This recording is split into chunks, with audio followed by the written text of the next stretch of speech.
Well, good morning, everybody. I'm Doug Halter, and Lori Moore has asked me to speak to you regarding something I speak about all the time in Ventura College, especially for Lori Moore's class. So this is always an honor for me to be able to speak. In Lori Moore's class, this is much different though because we hadn't done this yet via the internet. So hopefully this comes out okay. But as you probably know, I've been a good friend of Lori Moore's for about 25 years or so, and I've been speaking in her classes in many other places in the community and across the country, actually, for about that same period of time. And what I'm here to talk to you about today is basically it's about my life, and it's about my life as somebody who's lived with full-blown AIDS for um, the last 33 years and been HIV positive for 39 years. So I've unfortunately been on the front lines of one of the last pandemics that got a different type of attention. And I think nowadays when I come out and speak, it's really more of a history lesson than anything because quite frankly, there hasn't been a lot of history recorded in regards to what's transpired with the AIDS epidemic.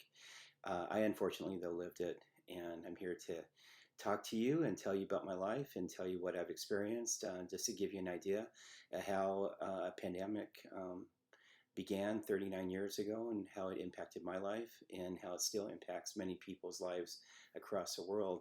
It's ironic that we're having to do this over the internet today because of the current pandemic with the COVID coronavirus, and I hope everybody's staying safe and healthy. And maybe at the end, I'll spend a few minutes just kind of comparing a little bit.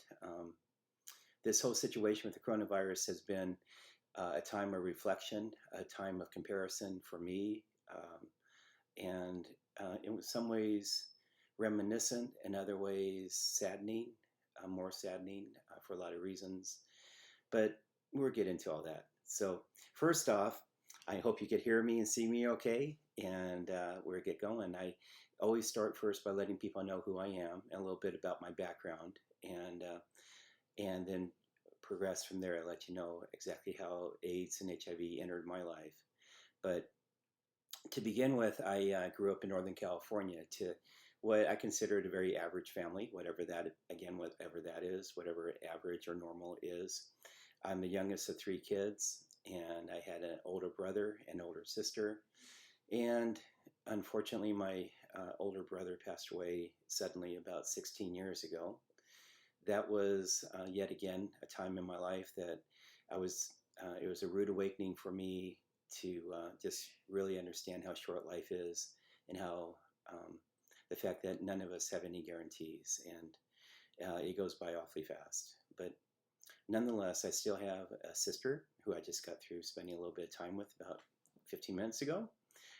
She used to live out in the Lancaster Palmdale area, and she now lives here in the Oxnard Ventura area. And so I used to joke that she was sicker than me because she lived out in the desert because I could never live that far inland. But she wised up and became my neighbor. Well, close by, a couple miles away, here on the Oxnard Plain about a year and a half ago. Her and my brother-in-law. So it's great to have her close by. We've always been very close. She's given me a niece and a nephew. My nephew is a police officer here in Ventura, very proud of him. And also my niece is a teacher up in Humboldt and very proud of her as well. They're both very good contributors to the communities and just really, really good, smart people. So honored to have them as my niece and nephew. I grew up with a very large family in Northern California, as I mentioned. My grandparents were really Italian immigrants, and I currently have probably about 300 relatives in the San Jose, Santa Cruz area, which is a good reason for me to have stayed down here in the Ventura, Santa Barbara area upon going to college. So it's just nice to be 300 miles away at times. But in hindsight, I look back on my childhood and I realize that I was very fortunate to have such a large family and have so many family gatherings. I joke about having to run into them everywhere we go because they do appear to be all over that valley up in San Jose, Santa Clara, Los Gatos, Santa Cruz area. but it's really neat to have that. My grandfather was really my best friend growing up. So I spent a large amount of my time as a kid with my grandfather. I was pretty much his shadow. He taught me a lot about the redwood forests, where he had his house up in the Santa Cruz Mountains. He taught me about his orchard and about agriculture there in Campbell, because he had an apricot and prune orchard. Currently, I think the headquarters for eBay, I think, are on just north of what was his orchard. So that valley has changed significantly. But nonetheless, some of my fondest memories were really with my grandfather growing up. He teaching me about plants and agriculture, about business, about life. And many times today, I think back on things that my grandfather said, wisdom that he shared with me, and I think things happen for a reason. And I think that's how I got through a lot of the toughest times in my life, is remembering some of the basic rules of thumb, or foundation values that my grandfather taught me growing up. I did well in school, but I hated school. Teachers hate it when I say that sort of thing, but I really didn't like school. School was very boring to me. I couldn't wait to get out. I loved doing things. It was hard for me to sit still that long in a day. I did well in school, though, and math and science came very easy to me. English and other topics, maybe not so much. But I also loved anything to do with water. So my one sport was swimming. I swam my entire life and was on the swim team most of the time. I learned how to surf in Santa Cruz, and we used to do skimboarding or skipboarding quite a bit there at the beach. Again, many fond memories at the Santa Cruz Boardwalk and a lot of the beaches there in Santa Cruz and Capitola, if you guys know the area. But I also started working by the time I was about 12. I started mowing lawns, doing gardening, basically. And by the time I was 14, I ended up landscaping my first house on my own. I love plants. I love being creative with things in the outdoors. And so that was natural for me from the time I can earliest remember. Let's see. Like I said, if I wasn't at school, then I'm probably on a swim team, doing workouts, or at the community swimming pool, um, or working. So my parents did separate by the time I was about 13 or so, and divorced when I was 14. That was a little bit tough back then, because there wasn't that many families that were divorced in the early 70s. And my um, uh, my dad had my dad ended up meeting somebody, and my mom was pretty devastated by the fact that she was found herself divorced. So I ended up really stepping to the plate, being of the three kids. Even though I was the youngest, I was probably the most responsible. So my mom asked me to do a lot of help her pay her bills, help with chores around the house. And anyways, I had a lot of responsibility as a kid. And I think that kind of took a lot of fun out of growing up. Um, I also really never planned on going to college. No one in my family had ever really gone to college. My grandfather taught me it was all about hard work and making your own future. I couldn't wait for the school day to end, so I could get out and do something productive, do the things I like doing.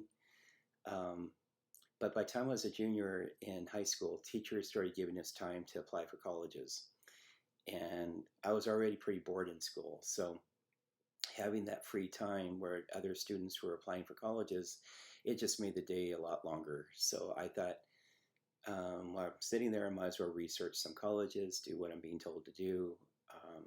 I looked into different colleges across the country. I looked into Cal State universities and the UC campuses of California, and thought, if I ever did go to college, I would probably want to go to UC campus. That's what all the literature or information kind of guided me towards when I was researching that.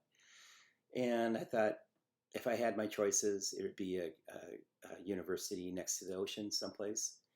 So I ended up applying to UC Santa Cruz, UC Santa Barbara, and UC San Diego.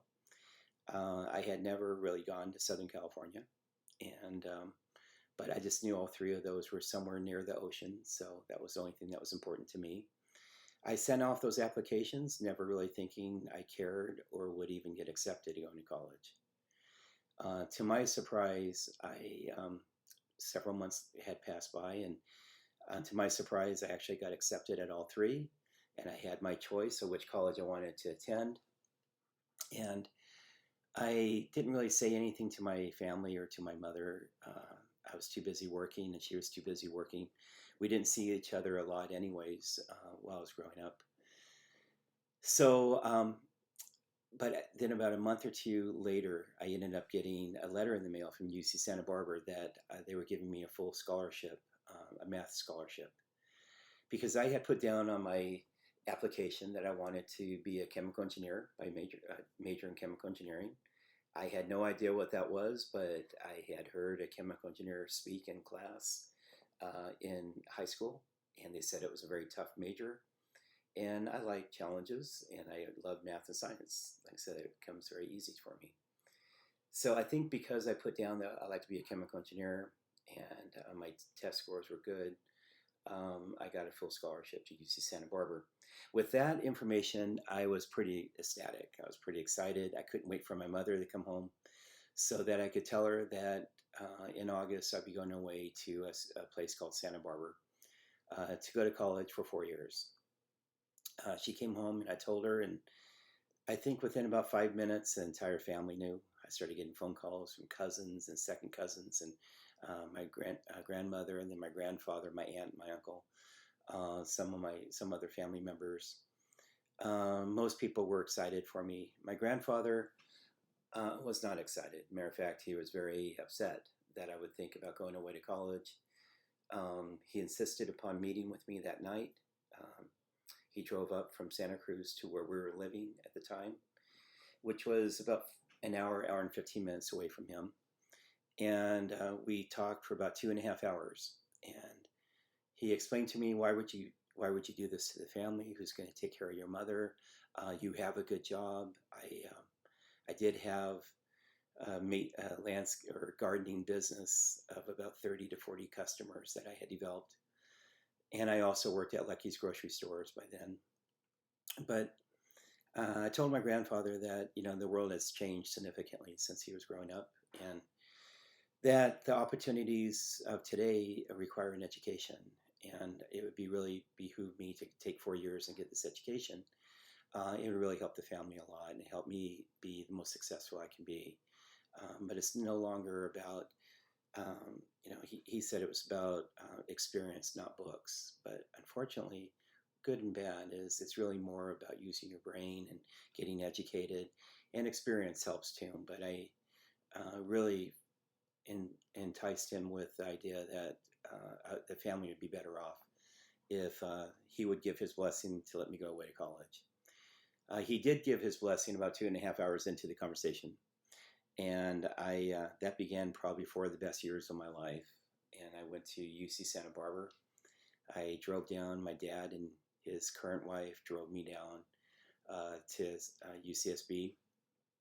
Um, I met my roommate. My roommate was from Mojave. I remember he wasn't very social. I tried making small talk with him. It was probably 9 o'clock at night. I remember looking outside the window, and I just kind of making small talk and asked what the view was like. And I said, I saw the lights. I said, oh, well, it's a parking lot, but I'm sure it's beautiful anyways. And I woke up the next morning realizing that we're in a dorm overlooking the ocean and the islands. So it really did begin 4 of the best years of my life. I met more people in those first couple weeks of college than I ever met in my life. I love meeting people. I love how diverse and how different every one of us are. And when you're in college, you meet people that aren't really like you. You meet people from all different walks of life. I think we're used to meeting people from the same neighborhood or maybe members of your family. But in college, these are people from all over the world, people with different backgrounds, different religions, different nationalities, different ethnicities, different life experiences. And that always fascinated me. And I love seeing the differences and how we weigh things differently. And I loved current events, even as a kid, and reading newspapers and just trying to understand how other people interpret things differently than me. That was always very fascinating and fun. But I think it was those first 2 weeks in college that I realized how much it really excited me to meet people and to learn what their differences were. I always knew that I had one difference that I actually tried to hide for many years, and that was the fact that I happened to be gay. Back then, when I was growing up, it was not something you ever talked about. There was no role models. There was no TV shows. There was no what do you call token characters of gay people or real characters. I honestly didn't even know what sex was all about growing up. I just knew that I had girlfriends from the time I was in kindergarten. I knew that I had, and those were just kind of fun, as you're a kid, where you knew these other girls liked you or another girl liked you. I didn't realize until I was 14 when we were playing a German dodgeball game out in one of the recesses we had, and with my other friends. And we all called each other names, like kids would. There's whatever was in at the time. For us, the word fag or faggot became a very common name. And it was a derogatory name, something you called somebody when you're mad at them or wanted them to get mad at you for calling them that. A teacher overheard us use those words and explained to us in detail what exactly those words meant and how you're never to use those words again. That's not just not nice. It's just not right to do. And I remember she went on to enough detail that it made me realize that, oh my God, these words were me. I had no idea that these derogatory words were me and what I felt. I always knew, I guess in hindsight, who I had a crush on, who I wanted to hang out with, who I wanted to be with. But I had girlfriends because that's what guys do. You have girlfriends. In college, I did the same thing I did my entire life. I ended up meeting another girl, Amy, who I spent 3 years with. And see, what I kind of missed telling you about is once this teacher explained to me exactly what these words meant when I was 14, I was pretty horrified. And I remember going to bed that night pretty much in tears, making a deal with God, which I did for many years after that, hoping to wake up and feel different the next morning. I didn't want to be something that I knew people hated. See, the world has changed in many ways for the good since I was a kid. And although times are troublesome today and worrisome, back then, homosexuality was still, it was a year earlier when I was 13. That was a year that the World Health Organization declassified homosexuality from a mental illness to a natural state of being. See, a certain percent of every species will end up being attracted to the same sex for whatever reason. But there were, I never had any role models, any information. There was no internet. I remember trying to research in a library about homosexuality. I remember praying to God every night that I would wake up feeling differently, and I would do this, this, and this if you make me feel differently in the morning. I remember thinking that maybe this was all part of growing up. I had never grown up before, and so I thought maybe this was a phase. But needless to say, it was a very lonely teenage years where I had to pretend amongst my friends and make sure that they never questioned who I was attracted to. And I continued doing that while I was in college. I had joined a fraternity mainly because they had really good parties. I'm not usually somebody who joins things like that. And then it turned out that Amy, who I had met in my engineering classes, she was a member of a sorority. So we did a lot of things in the fraternal and sorority system. We had a great time, and Amy was truly my best friend. I remember when I was a junior in college. I remember each day, each month that went by with Amy as my girlfriend, how panicked or stressed I became knowing that I am now an adult and I know she's going to expect me to take a relationship to another level. And I'm pretty much what you see is what you get. And I can never pretend I'm something other than who I am.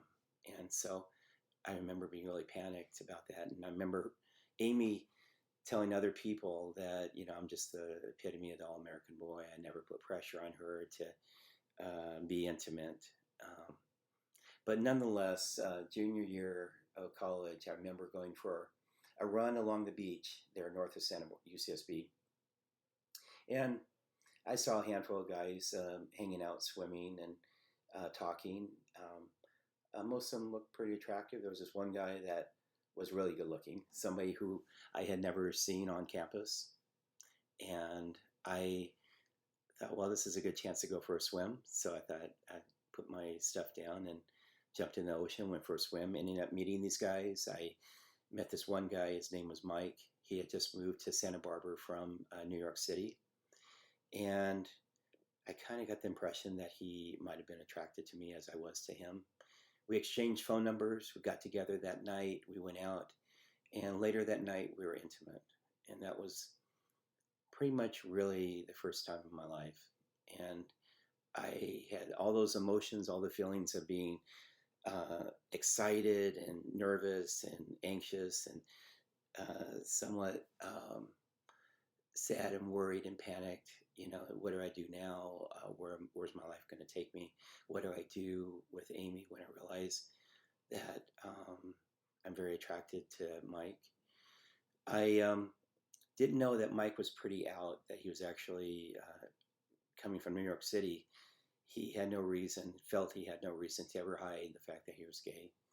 He had met this lady, Wendy, who became his best friend for the 3 months or so that he was at the campus before I met him. And I guess every day him and Wendy would talk, and he told Wendy all about this great guy he met at the beach. Well, Wendy put two and two together and figured out that this great guy was me.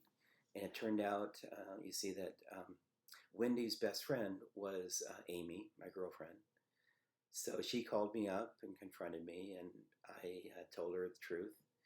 And she was very sweet about it, very understanding, but also wanted to protect her best friend.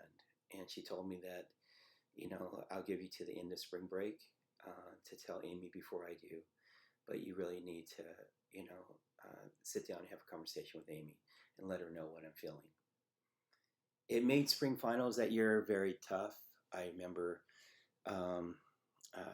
panicking, trying to make it through each final. The last final I took an incomplete in because I was pretty stressed out knowing that I needed to talk to Amy right after that final. I met Amy after our class and told her we needed to talk, and we went down to the beach to have a conversation. She knew it was going to be something serious, but didn't really know what. I honestly didn't know what it was going to be either until the words came out of my mouth. As we were walking along on the beach that night, I didn't know if I was going to tell her that I was gay or if I was going to ask her to marry me. But it was truly in my mind one or the other, and I didn't really know which way it was going to go until those words came out of my mouth.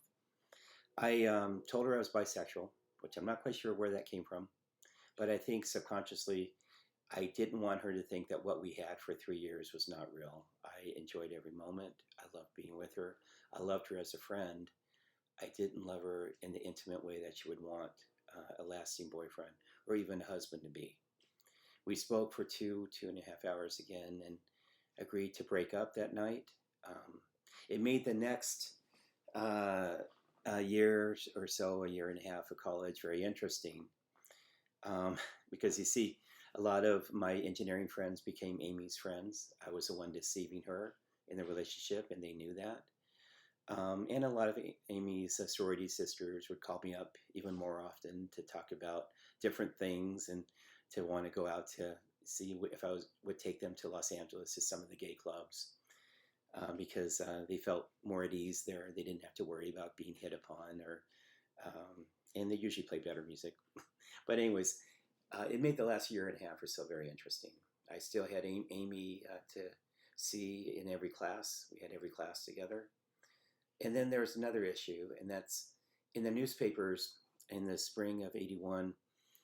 We started seeing articles appear in the newspaper about a handful of men in New York and San Francisco who are coming down with rare immunodeficiency issues, diseases that most people would never catch, but people very young were getting diseases that you would only catch if you were in the latter stages of life.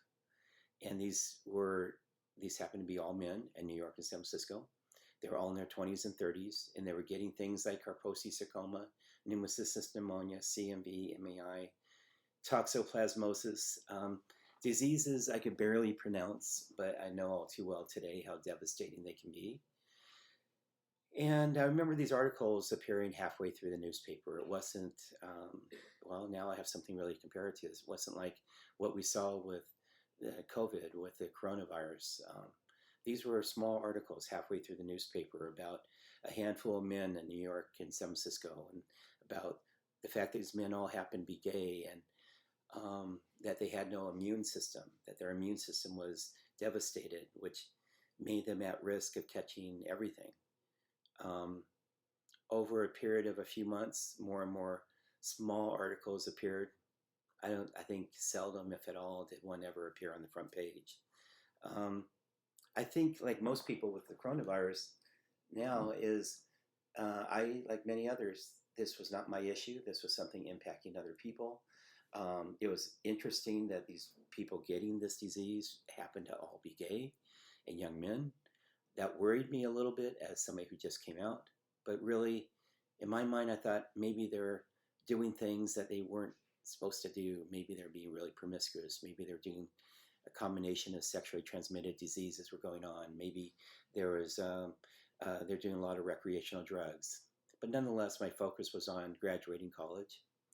And I knew for sure that within a matter of a few weeks, I think many of us who were paying any attention at all thought that within a few weeks, maybe a couple months, the medical community would figure out what was causing this disease, why these men were getting sick, how to treat them, how to prevent it, how to cure it, how to do a vaccine, and that would be that. My focus was on graduating, which I did a year later. I got my degree in chemical engineering in 1982. I went to work for Procter & Gamble there in Oxnard. It was one of those premier jobs out of college. I was very fortunate to get it. And I was making Charmin toilet tissue and Bounty paper towels. I know that's something we all dream about doing when we're kids. Not really. But it was really a chance of a lifetime to work for a company like Procter & Gamble as a chemical engineer. I was in charge of cost-cutting projects to help reduce the cost of those two projects without changing the quality. And within a year, I got promoted and I was sent to North Carolina to help start up a new product, that was a feminine hygiene product called Always Feminine Napkins. There's nothing like, what do you call, promoting a gay guy from Southern California to go to the Deep South in North Carolina to help start up a feminine hygiene product, which I knew nothing about. And I joined 39 other men on that project. And I was in charge of all of the glues and surfactants as we tested out the new equipment, the production machines, and ran production teams. So it really was an interesting time to see how a major company starts up a new product, to live in a different part of the world, different part of the country. I had never lived outside of California. And I kind of had hoped that, well, maybe in North Carolina, I might just meet another nice, attractive gay man that wasn't really all about the gay community, about West Hollywood or what was then developing the Castro area, San Francisco, but just somebody who was wholesome and happens to be attracted to the same sex. So it was an interesting time. I moved to North Carolina, and I didn't really think much about this disease that these men were coming down with. The World Health Organization, though, gave this disease a name. They called it GRID, gay-related immune deficiency. Um, and there was different theories. They felt that perhaps amyl nitrate, which was really a recreational drug that was popular in the gay community, it was really a room deodorizer that was never meant to be directly inhaled. But it was hypothesized that this is what was causing these men to lose their immune system. I remember that. I remember, again, my focus was on my career, on my new life now in North Carolina. I really felt the few times I heard about this disease, GRID, come up in the newspaper. Usually it was never on TV, maybe on the radio once in a while. I remember thinking it's really odd that they hadn't figured out what was causing this yet.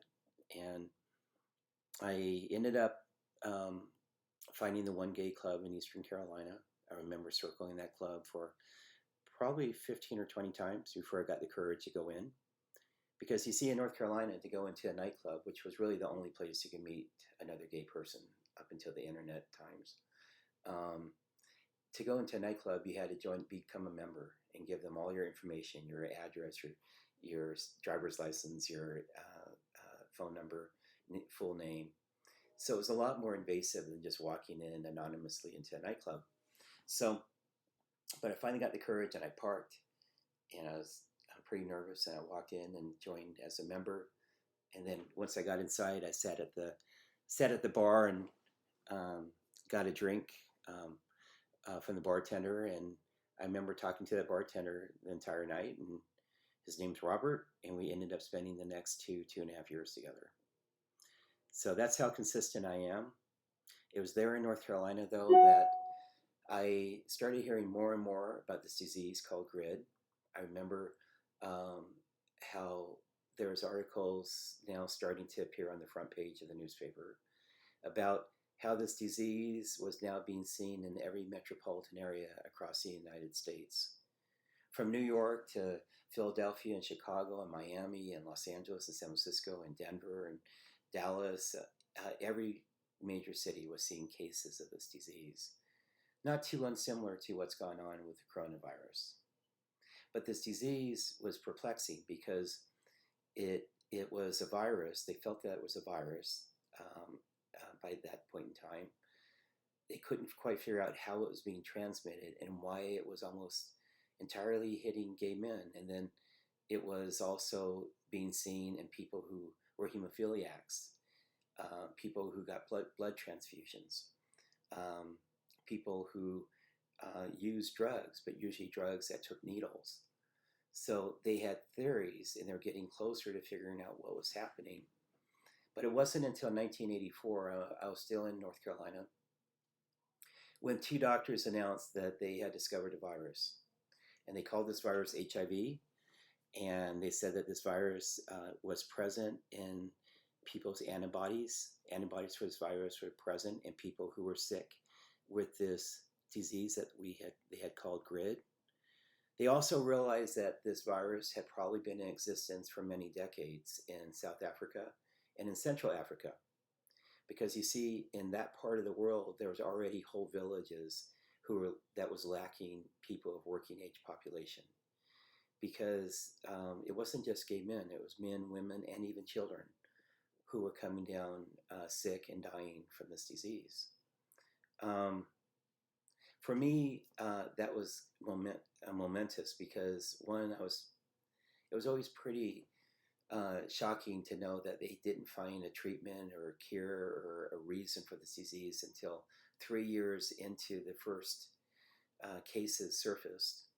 But now I was thankful that the cure must be around the corner, and thank God I didn't know anybody who had this disease, and thank God it didn't impact my life. But at least it was good to know that they figured out what was causing these men to getting sick. I also remember that at this point in time, they came out with the HIV test to see whether or not you've been exposed to this virus. They also changed the name from GRID to AIDS, Acquired Immunodeficiency Syndrome, because they realized that this disease had little, if anything, to do with their sexual orientation, and that it really had more to do with a very fragile virus that was being spread from bodily fluid to blood contact. And it didn't matter if that was through uh, unprotected intimacy with somebody of the same sex, somebody of the opposite sex, or whether it was because you're sharing a needle for recreational drug use, for body piercing and tattooing, or whether you happen to go in and get a blood transfusion, or a hemophiliac who gets them all the time. All it took was one time with tainted blood that had the virus in it. But they did know right away that this virus was very fragile, that this virus had to be almost direct contact from bodily fluid to blood contact. That's also something that's very different than what we see going on today, because the coronavirus is extremely contagious, as we're witnessing. And the good thing with the coronavirus, though, is that we still don't know exactly how deadly it is. We know it is deadly. We know it's a horrible virus, but we don't know if it's 1%, 0.1%, or 2% of the people who get it are going to come down, are going to end up dying from it. We knew with AIDS that everyone would end up dying from it, and we knew that it was a very fragile virus that took very intimate ways for that virus to actually get into somebody's bloodstream. So it wasn't just a cough or a sneeze or saliva on a spoon. It wasn't that simple a thing, or maybe a virus left on a desk. So there are two completely different types of viruses. But nonetheless, I was relieved, as somebody who cared about our community, relieved to know that this disease that we thought might impact maybe a dozen people or a couple dozen, really, I think by the time they discovered the HIV virus, there was probably 300 or 400 people in the United States who had come down with this disease. And I'll tell you at this point that HIV is a virus that causes people's immune system to become depleted and depressed. HIV actually attacks your T cells. Your T cells, and this is as technical as I get, you guys, okay, for a Monday morning. Your T cells are your soldiers that fight the germs and viruses that invade your invade your body, and help ward off those diseases. But you see, HIV would attack your T cells and turn your T cells into factories to produce more virus. And then your body would respond and produce more T cells, and your body would destroy them with more virus. Over time, your T cells would go lower and lower. A healthy person would have 800 to 1200 T cells if they got tested. It didn't take them long after the discovery of HIV in 1984 for the medical community to know that if you had 200 T cells or less and you're HIV positive, that you're in the latter stages of HIV infection, that death was imminent. You probably had a few months left to go. But at that point in time, they gave it a name, and they called it AIDS. The latter stages of HIV infection, it was called AIDS. Why did they care to call it a name? It was because, see, AIDS took on a stigma from the very beginning. It was a disease that was hitting a fringe part of society, not only a fringe part of society, but a fringe part of society that wasn't really accepted, or for the most part, liked. Definitely not protected with any rights or laws.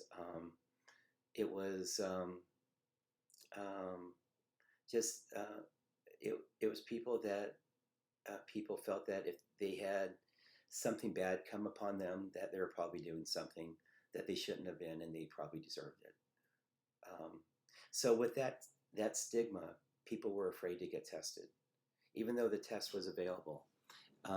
I never thought to get tested because I didn't think I knew anybody or would ever know anybody who was HIV positive. I have always been in relationships.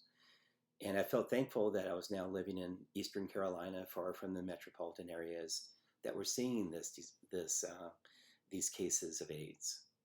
But people were afraid to get tested because if anybody found out they got tested, they would assume that they were part of that fringe of society, that they must be gay people doing things on the down low, or that they're shooting up using recreational drugs, or maybe even they're prostitutes, not using protection when they're having sex.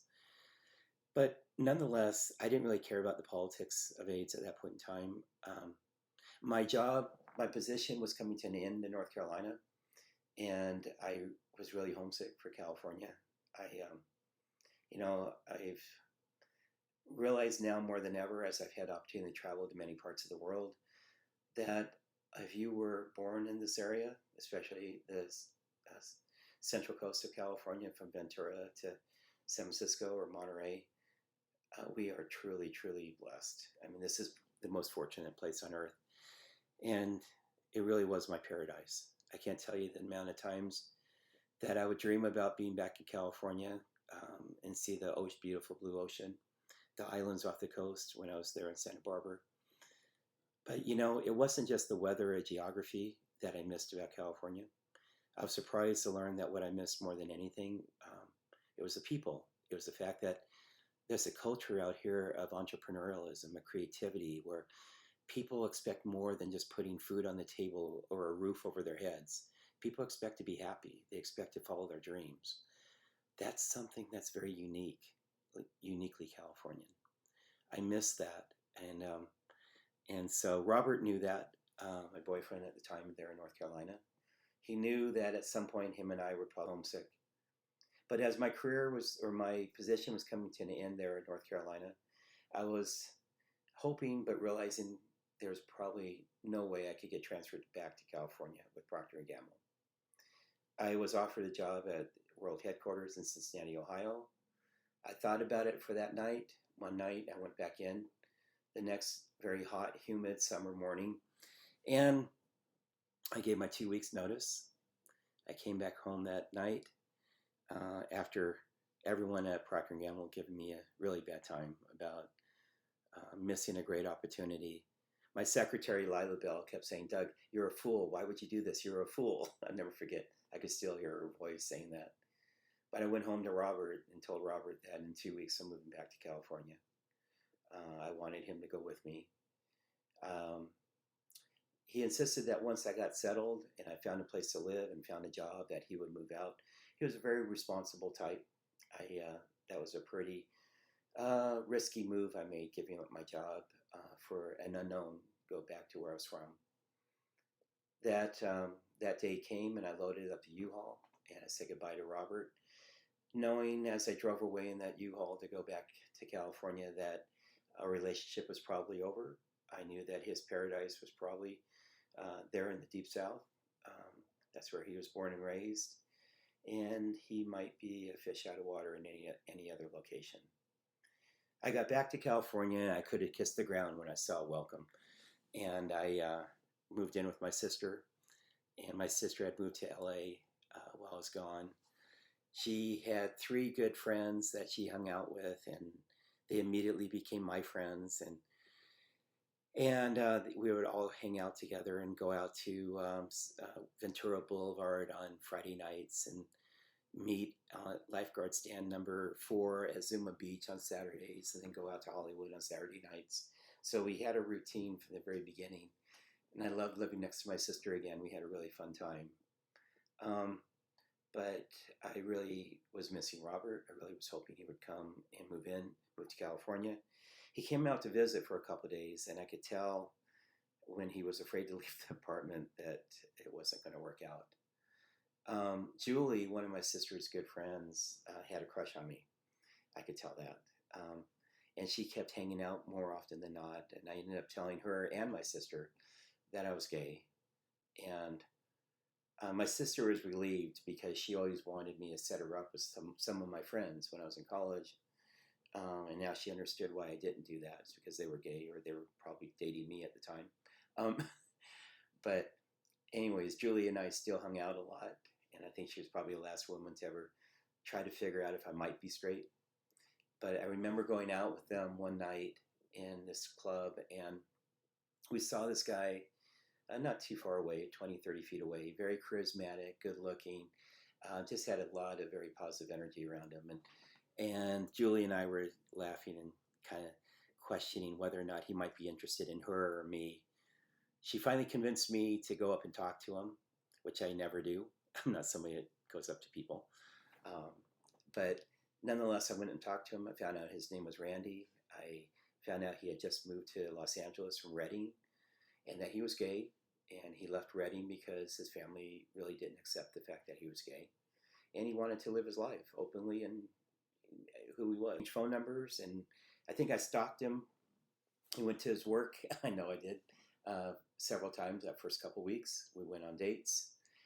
I had never met somebody that I was that attracted to, who I thought I could ever have a relationship with. And we ended up um, uh, getting together. We moved in together about 6 months later. And we both moved up to the Ventura area because I really wasn't an LA type person. My love was for the Central Coast. I wanted to get back to Santa Barbara. But it turned out that a lot of my friends from school that I knew then were living in the Ventura area. And I ran into a couple of my friends after I got a job offer from Burroughs Corporation to sell computer systems. I happened to run into two friends of mine, Becky and Jeannie. They were on the beach up in Summerlin after I was doing my job interview. And they said, you know what, Doug, we love Santa Barbara too, but we've been living in Ventura now for the last 5 years, and we love it. It's exactly how Santa Barbara used to be before it went so chic. And they really encouraged me to move to Ventura, which Randy and I ended up doing. And we lived at the beach first, and we had our puppy that Randy surprised me with, Beauty, or half lab, half shepherd. She was our baby, and we're living a very happy suburban life. He loved Ventura as well. He taught gymnastics. I was working for Burroughs, which became Unisys. I was marketing computer systems. Our careers were taking off. We ended up buying our first home in 1987, something that even back then I never thought we would ever be able to do, and because it's so expensive. But I bought a home on Poli Street here in Ventura, sight unseen, and made an offer over asking price and ended up getting it. And Randy and I had fun on weekends and at evenings fixing up this home that desperately needed it. We had a close-knit group of friends that we hung out with, but most people didn't know we were gay, or at least I didn't think they did. Randy hated the fact that when I invited people over, I would introduce him as my best friend or my roommate. But to me, my personal life was my personal life, and no one else really needed to know. For Randy, he had already gone through that and was very proud of who he was and didn't want to ever mislead or hide anything about who he is. He tolerated me because he loved me.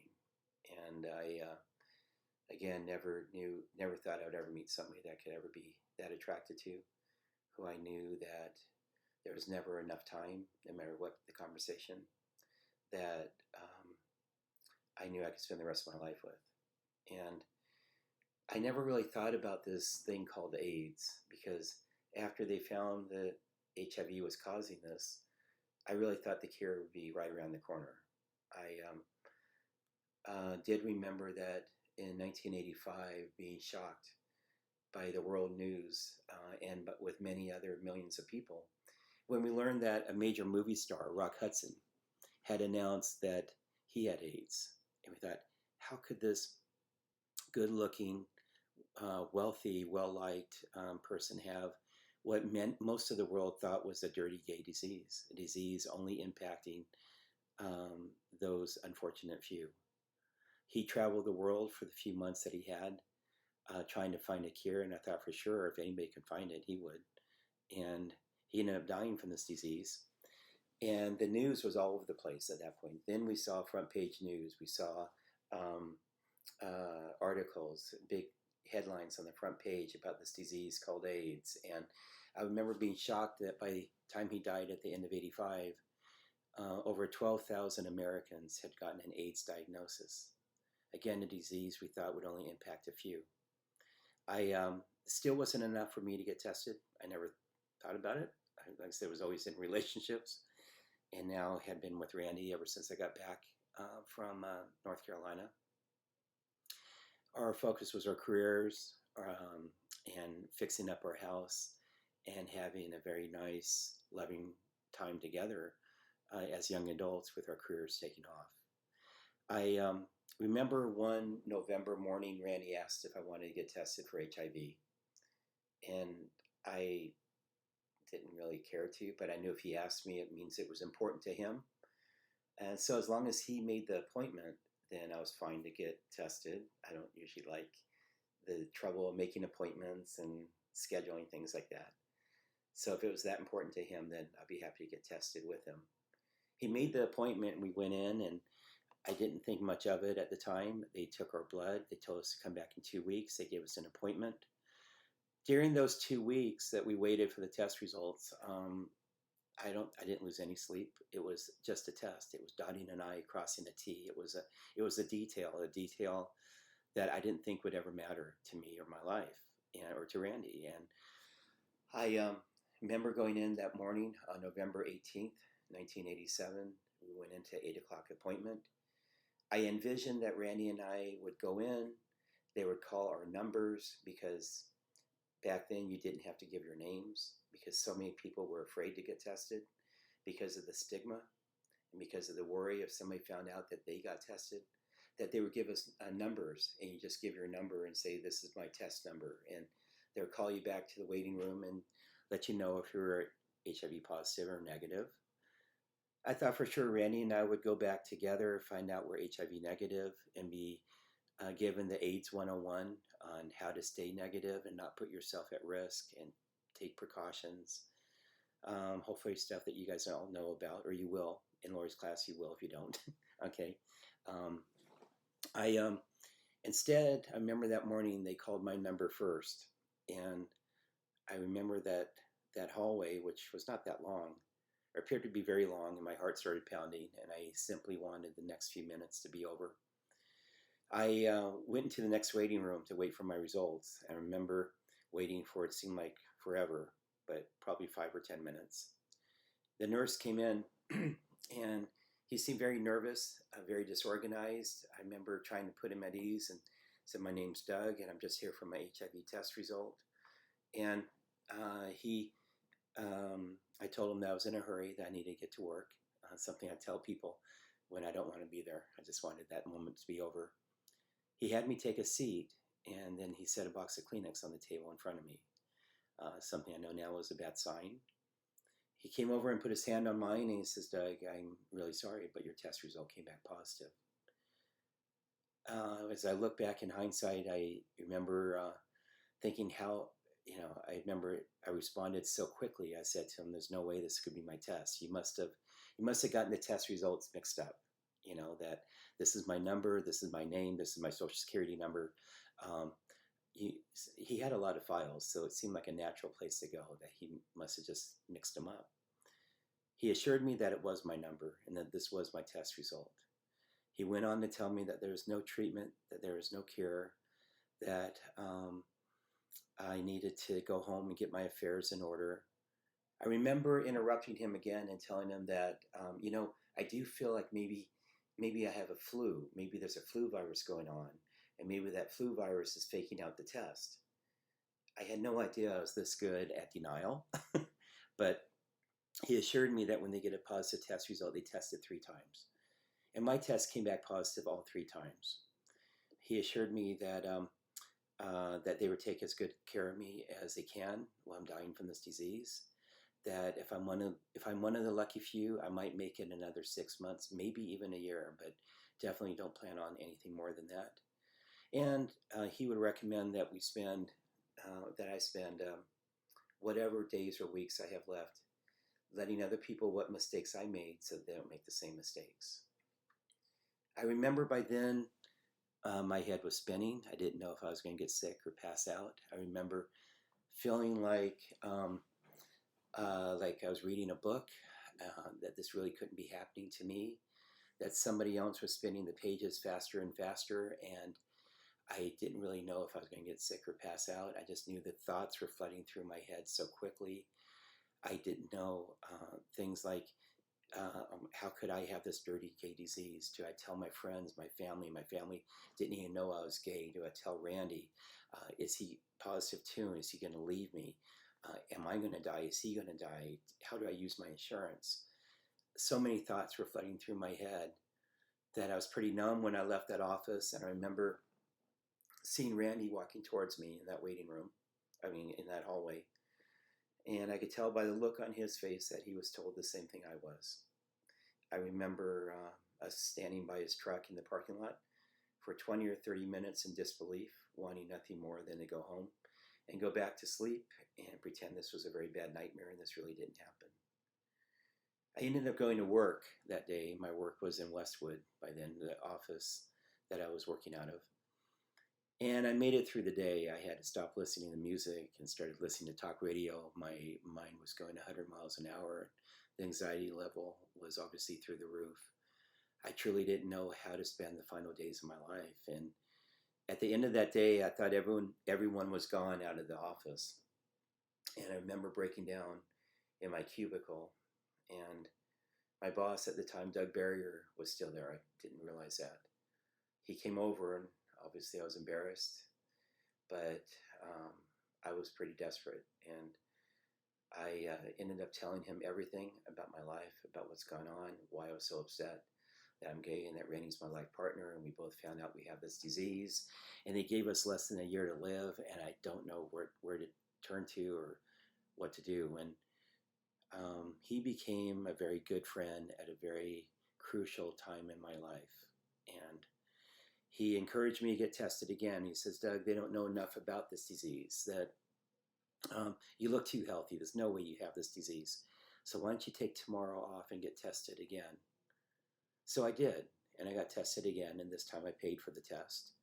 I thought maybe if I paid for it, it might come back different.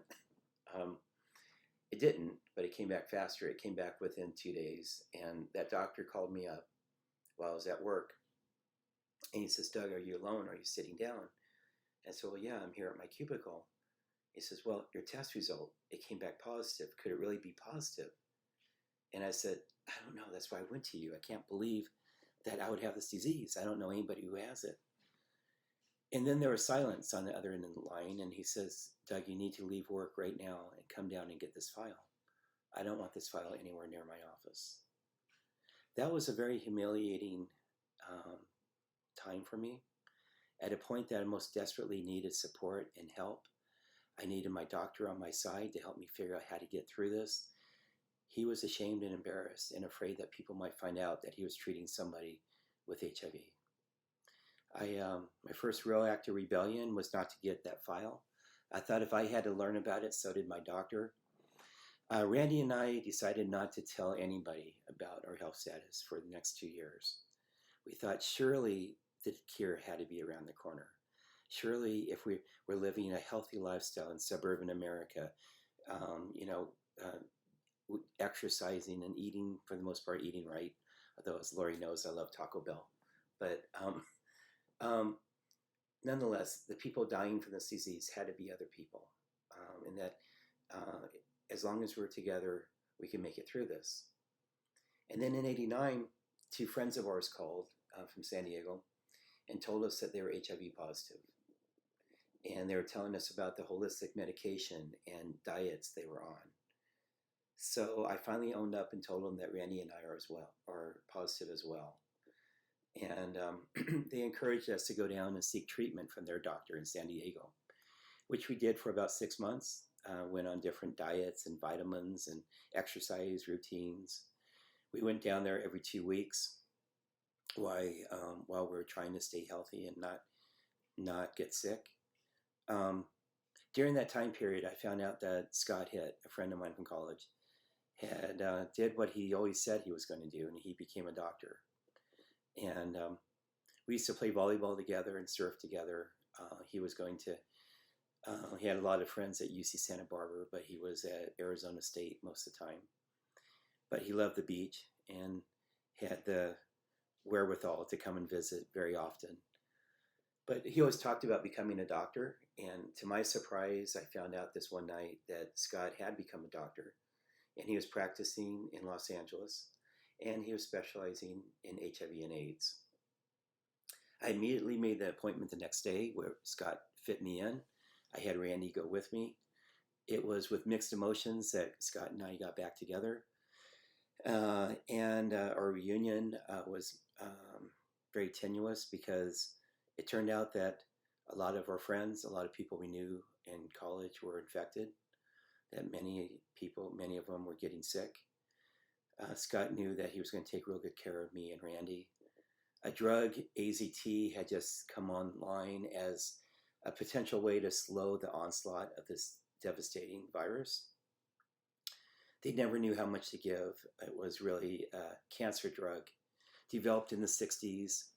It ended up being no more effective in treating AIDS than it was in treating cancer. It was a very toxic drug. They started us on 3 capsules a day, and next thing you know, I was up to 20 capsules a day. Because you see, they never thought that you could build your T cells back. A healthy person would have 800 to 1200 T cells. Anybody under 200 T cells was at risk of catching even the common cold, and that would be enough to kill somebody with under 200 T cells. In '87, when I found out I was positive, I had 183 T cells. So I got an AIDS diagnosis at the same time. The hope with AZT was that it would plateau your T cells and stop the fall of your T cells. They didn't think you could ever build your T cells back, but at least stop the fall of your T cells. And my T cells continued to go down. And so Scott kept increasing the dosage, but the drug was extremely toxic. It made you feel very bloated, very nauseous, you ached all over the place. You felt tired constantly. It was really a horrible disease, or a horrible drug. In the summer of 1990, Randy came down with a very common illness, something I never really thought would be, life-changing. I just remember being really mad at him. I remember thinking that he wasn't trying hard enough to stay well. I always knew that together we can make it through this, that, the love that we have and encouragement for each other and the quality of life that we have together, that we could starve off the devastation of this disease. But I remember being angry at him as he came down with feeling tired and sick. We didn't know if it was a flu or a cold, but he lost over 40 pounds over the first month. I remember convincing him to go into the hospital, that we needed to find out what was going on.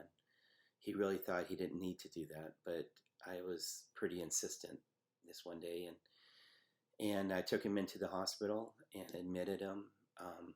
He had developed neuropathy in his hands and feet, a painful numbing sensation.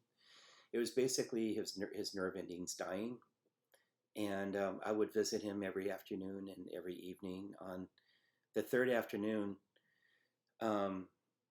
I noticed his lunch tray was still in the hallway. So I said to him, Randy, you got to eat your lunch. Your lunch is always untouched in the hallway, and you got to get strong again. And he looked at me and says, Doug, they never bring me lunch. And then I found out that the nurse that was on staff during that time period was afraid to go in his room because there's a bright pink sign on Randy's door saying infectious, wear precautions, infectious blood inside.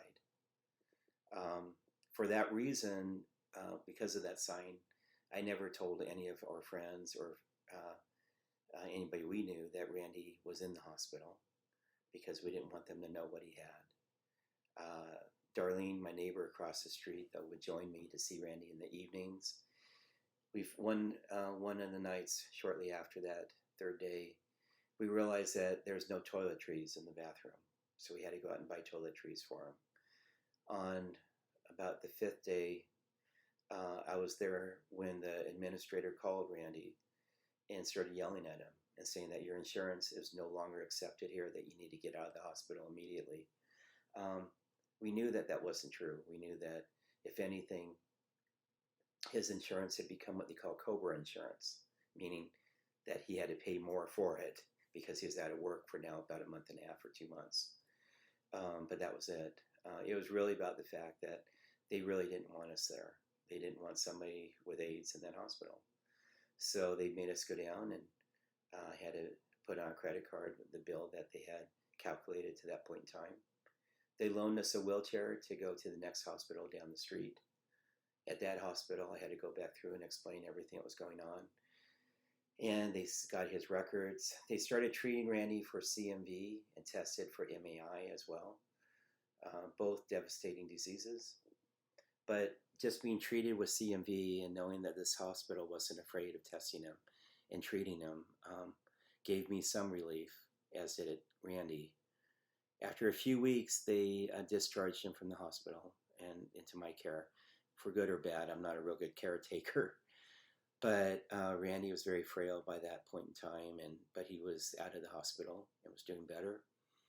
In November of 1990, Randy told me he was going to go home to Redding and go see his family. He really hadn't kept in contact with his family since he moved to LA 6 years earlier. His family really didn't want anything to do with him because he was gay. Once in a while, we would get a random letter, usually from his mother, citing scripture or what will happen if Randy didn't change his ways. But that was it. But I knew that when you get sick, there's one thing that never really goes away, no matter how old you are. You still kind of want to be with your mom, kind of want to be with your family. And so I got that, and Randy told me he wants to go up there and spend the holidays with them. And so we made a pact in that I would go up at Christmas, because I celebrate Christmas in Northern California with my family, and I would drive up and get him and drive him back with me on Christmas Day. And I remember driving him to Santa Barbara Airport November 6th to catch that plane to Redding. I'll never forget seeing him very thin, very frail, walking with a cane, with a stent in his arm for medication, trying to make it up those stairs to get on that plane. 26 years old. He went from a beautiful, talented, and attractive person to a very devastated person in a period of months. That's a vision I'll never forget. I would call him every evening. I would call up to Redding to see how he was doing.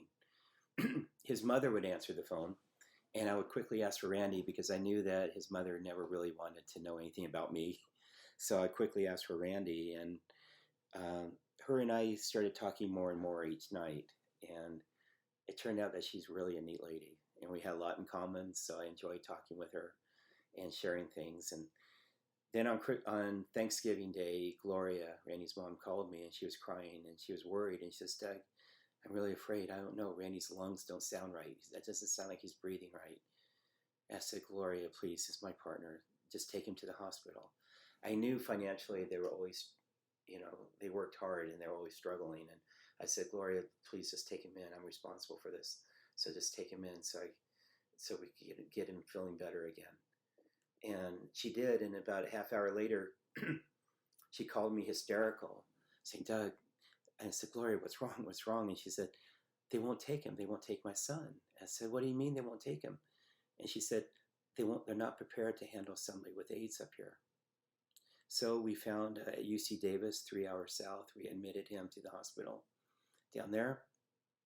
Gloria and Jim, his father, drove him down to Davis. He got excellent care. He had pneumocystis pneumonia. One of his lungs had collapsed, and they pumped that back up. So he was doing really good. And then every night, him and I would talk. On December 13th, his mother called me, and she was all excited. And she says, "Doug, I just want you to know that I've really enjoyed our conversations over the last few weeks and getting to know you. And we just had a family meeting, and we were talking about you. And we know you're coming on Christmas to get Randy. But if you really mean this much to Randy, would you consider coming up a week early and spending time with us so we could get a chance to get to know you?" I was not only moved, but I was elated. I couldn't believe I was hearing this. I didn't think I would ever get a chance to get to know his family. I didn't think they would ever care to. I, of course, accepted that, and I called Randy immediately. And I told Randy that, don't worry, in a few days I'm going to be up there because your family invited me to come up a week early to get to know each other. But I have class the next night, and so I'll call you on Saturday.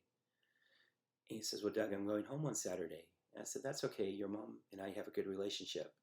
She would let me know if you're at home or in the hospital. I came home that next night from my class that Friday evening. I remember as I came down the canal grade, I just had a very melancholy feeling come over me. And ironically, that song, Unchained Melody, came on, which was always one of my favorites. And that just, it seems almost just reflective and soulful and deep. I got home to a message from Gloria that Randy had taken a turn for the worse and I should try to get up there. I remember it was a very cold winter. I tried to, I called the airports. All the planes were grounded because of severe fog. I called Rick, a friend of mine in LA, to come up and see if he would watch our dog Beauty. So I had to leave in the morning, either on plane or by car to go see Randy. So he came up, and at 5 the next morning, I got a call from Gloria, Randy's mom, saying that the nurses just called and they're leaving immediately to go see Randy. She was hysterical, and I immediately became hysterical in disbelief, thinking that the worst may really happen. I couldn't believe that was possible. I remember putting a pair of pants on, no shirt, no shoes. I ran outside on a very, very cold winter morning. I saw my neighbor Darlene across the street watering her plants, trying to keep them from freezing. She saw how upset I was, so she came running over in a nightgown and jumped in the car. And then Rick came out and jumped in the car as well and said, you guys, you're not going alone. I went back inside the house and got my rest of my clothes and called my mother, who lived an hour from Davis, and told her that Randy, my roommate, was very sick and he was there at Davis, in the hospital at Davis. And can you please try to get there and tell him I loved him in case I can't get there in time? I'm not quite sure what she was thinking, but I didn't really care at the moment. And I ran back outside, jumped in the car, and got on the road to go see Randy at UC Davis. I was at the Grapevine when I got the call from Gloria, Randy's mom, to tell me that I was too late, that Randy had just passed away. I remember yelling at Gloria, yelling at God. I remember saying, how can you do this to me? How can you take away the most important person out of my life? Somebody that had so much life to live and so much to give. How could this be? And Gloria was yelling at me to pull off the side of the road. I was hysterical. I finally made it up to Reading, or up to Davis. I had to see Randy because I couldn't believe he was really gone. I knew once I did that the doctors were basically right. They were off by a little bit of time. We got a little bit more time than they initially told us we would. But Randy was gone, and I knew that my life was over then as well. I knew that a disease that we never even knew about growing up, a disease that everyone thought was someone else's problem, including myself, took the love of my life away from me. And I remember making the commitment to myself that day that I will live my life as openly and honestly as I could for whatever days or weeks I have left in honor of Randy, who was very proud to be the person he was. I also would take my time, take what days I have left to stretch my comfort zone and do things that will help make a difference, to let people know that while Randy didn't have those days, I did, and I'm going to make sure that they made a difference, and that God would be proud that I was doing something good with my time. I kind of amazed. I didn't realize I'd be here 30 more years. This has been unreal to me. Matter of fact, so many people started dying shortly after that point when I lost Randy that it seems like many lifetimes ago. These people were still young in my mind and still in their 20s and 30s as I just celebrated my 60th birthday by Zoom actually, because of another virus just a week and a half ago. I decided to get really involved in our community. I helped start AIDS Care of Ventura County and the AIDS Partnership to help bring in services for a disease that none of us wanted to admit was even out there. Um, I started caring more about the LGBT community and what prejudices we all knew and accepted society to dole out to us, and knew that that wasn't okay, and that we needed and deserved to have the same rights as anyone else and to be looked at as equals. Um, it was we had the AIDS quilt had become into existence. I remember some very poignant comments that people made on these quilts, but one of them that stood out was, I got a Purple Heart for killing another man, and I got a dishonorable discharge for loving another man. The world was very unfair. I felt like I needed to spend my time to help do what I can to help correct that and set the right path. I knew by being myself and being visible, I could help turn those people around me who didn't think they knew somebody gay or somebody with AIDS. I helped with providing the services and education for our community.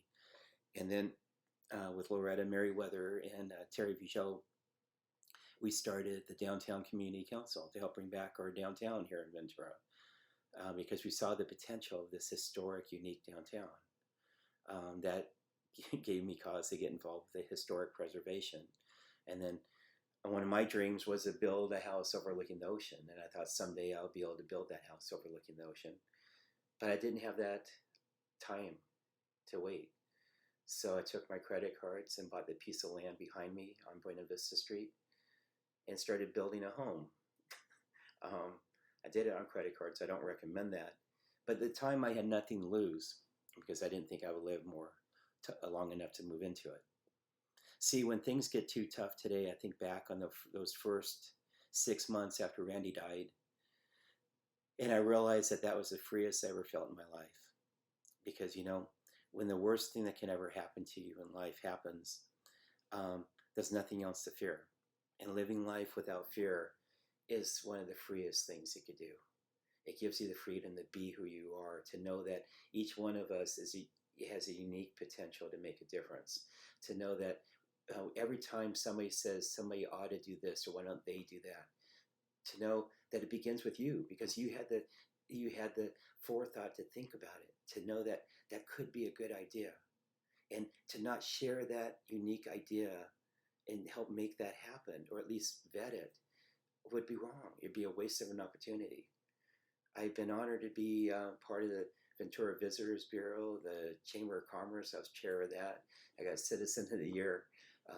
All these things, I'm just one person that never thought, was any different from anybody else, really, but I'm amazed at, as I look back, what I was able to do once I finally believed in who I am and what my own potential is. I bought a building 22 years ago, and we transformed it and turned it into the Rubicon Theater. 18 years ago, Mitch Dork and myself and a few others began the Ventura Botanical Gardens. We're just some people who cared enough and courageous enough to take action. It's given me an unbelievable quality of life. I think it's part of why I'm still here. But I also got lucky. Scott Hitt got me on a trial for a new drug called protease inhibitor. It was a new type of drug. It didn't know if it would help you or kill you, if it would shut down your organs or not. That drug saved my life, and I had 25 T cells left when I went on it in 1995. I remember my T cells going up to 36 to 53 to 83 to over 100. When they went up over 100, we realized that this wasn't a statistical anomaly, that my T cells were really getting better. And Scott Hitt was elated. We couldn't believe this was really working. I remember doctors and nurses coming in from across the street from the other medical office there in Beverly Hills, and they were crying and they were hugging me saying, "We can't believe it, something's really working." I couldn't believe it either, that somehow I might be lucking out. Scott asked if I would be willing to speak at AIDS Project Los Angeles, and let share with other people what my experience has been and give them hope. I remember seeing hundreds of people that looked like Randy, young 20, 30-year-old people who should be at the prime of their life, but very frail, walking with canes or in wheelchairs with stents in their arms or in their chest. And I would tell them, this drug is working, you guys, don't give up hope. This really is working. We don't know what side effects or how long it will last, but my T cells are coming back. And every single time I spoke, somebody would yell out, how come you can get this medication and we can't? Well, those people who were alive 3 years later got the medication. But many of my friends didn't make it. I lost dozens of friends between the late 80s through the mid 90s. In 1996, Scott Hitt showed me a picture of about 15 of us after a volleyball game. And we realized that him and I were the last two alive. And then about 10 years ago, Scott himself passed away. I have had a very fortunate and remarkable life. And I had no idea I'd ever be here this long. A disease, a virus that we never knew existed, took away some of the most beautiful people I've ever known in my life. It gets a little bit emotional now for me again because it's been 30 years. And because I hit another milestone, another 0 on my birthdays. And I had to celebrate that on Zoom. I couldn't celebrate with my many friends that I'm fortunate to have in my life. We had to do that because of yet another virus. A virus that is much more contagious than HIV, but fortunately doesn't have the stigma that HIV had. Because as I look back on the lack of response for 10 to 15 years, that if it wasn't for the gay community, more specifically, if it wasn't for the women in the gay community, many of us wouldn't be here. The gay community was solidified and band together to protect our community, a community that, we had straight friends who supported us, but for the most part, we were the fringe. We were that element that society didn't understand alike. The fact that I have a partner now of 25 years, his name happens to be Randy as well. I never thought, I don't know how I'd become so lucky to have met somebody else that I could love this much. And almost 5 years ago, we did something I never thought would ever matter to me, nor would even be possible. And him and I ended up getting married in front of 500 of our closest friends, on top of what's now the Botanical Gardens, on top of that hill behind City Hall.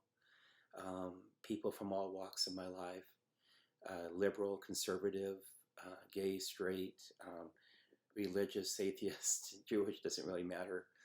Just people enjoying each other's company and making the best with the unique talents that we each possess to make sure that we leave this world better off because we were here.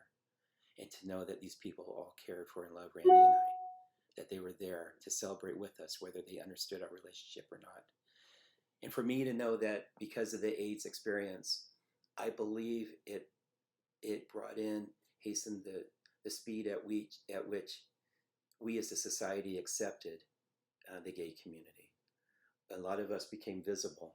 A lot of us, people started realizing we're just like them, because we are. We're all human beings. We're all people who desire to be loved, desire to be successful and to be liked, to enjoy the natural beauties and the opportunities this world possesses. And,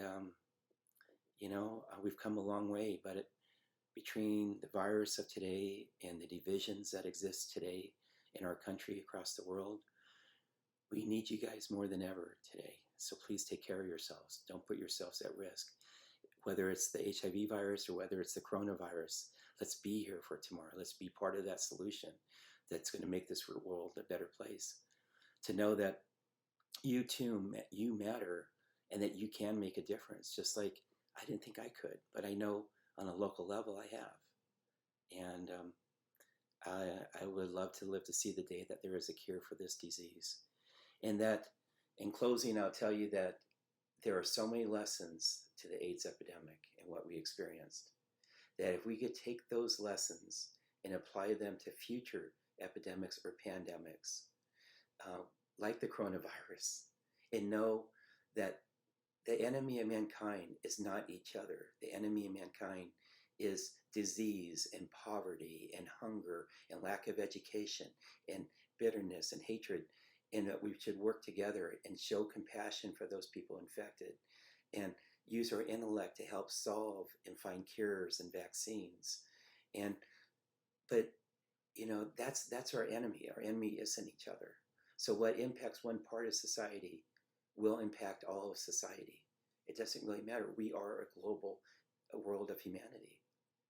And if we could take those lessons we learned from the AIDS epidemic and begin to apply those to future pandemics, then my life and the losses and the tragedies I've experienced wouldn't have been for naught. I can't help but tell you, there's a part of me that's disappointed and seeing the lack of application that we're seeing towards the coronavirus. There's many things that I would see that I would do differently, but all I can do is help impact those people around me and to share my knowledge and my life experiences with all of you and hope that that makes a difference. So go out there, be safe, know you should be excited about life, and know that you each have a unique potential to make a significant difference. So thank you for listening. Sorry I went so long over it. This was kind of fun.